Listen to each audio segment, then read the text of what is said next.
and clean and 8 possible states. The total number of all possible states we got as search space. And coming here, the scenario. If the current location is dirty, then sorry. Whereas if the current location is clean, then move to the next location. This is what the rule initially in the simple reflux agent will be feeding up with. That means if it has in the current location, if it is just then clean. Rather than that, if it is just in the same bucket, if it is not dirty, then it is clean. Rather than cleaning it again, if it is instructed, it will do. Rather than that, it will move to the subsequent location and try and search for the presence of dust. Right? Here the major concern I am representing in different colors. Yellow is the protocol where we need to instruct the accompanying agent. Here the representation is blue color. That is, it doesn't have memory or ability to learn from the past experience. That's why it is called as simple reflux agent. Its decision making is determined solely by the immediate state of the environment.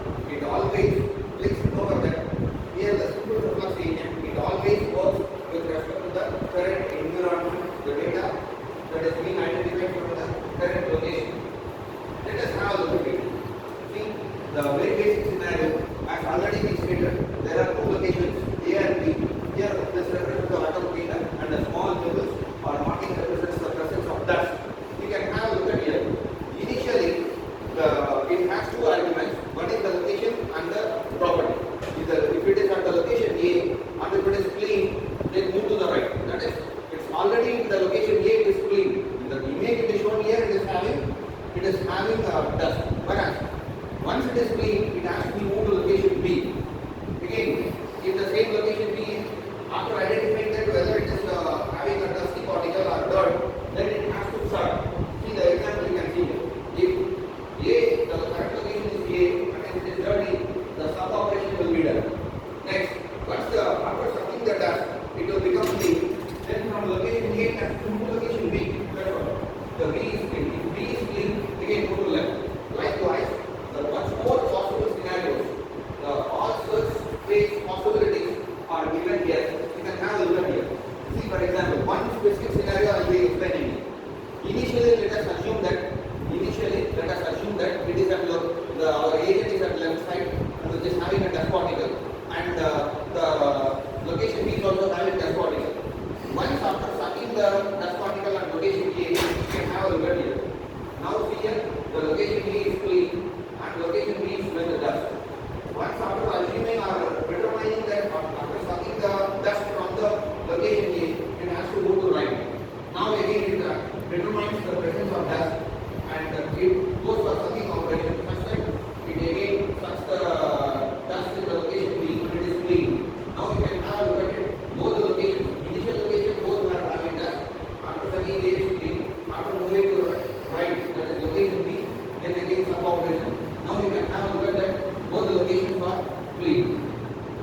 Very simple flow chart.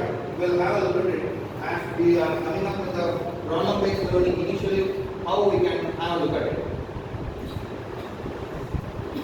See, initialize the atom cleaner and coming up initially as already we discussed, it is a location A and the environment A is also dirty and B is also dirty, and the current environment we are ensuring it, and already we said that location A is dirty. Then if it is yes, then cleaning the current location, I will be cleaning it. Once it is clean, we will clean or specify the location as clean and will iterate the loop. How many times? It is up to our wish we can make it. See, for better understanding, I made the loop. It has to do for only two iterations, 0 and 1. If it is not the other end, rather than taking that A dirty, if it is clean, we can move into the next room subsequently. That is, if initially it is at location A, I need to move to location B. If it is initially at location B, I need to move to other location B on that A and ensure that whether it is clean or not. If not, if that means if it is dirty, I need to apply the sub operation and do it. The same procedure is iterated for two iterations, that is 0 and 1. That's how our objective. We can now look at it. What is our objective here?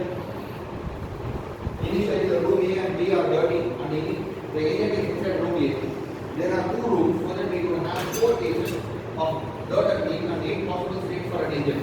As like that, we can go for as many number of locations increasing and we could able to feed this simple reflux agent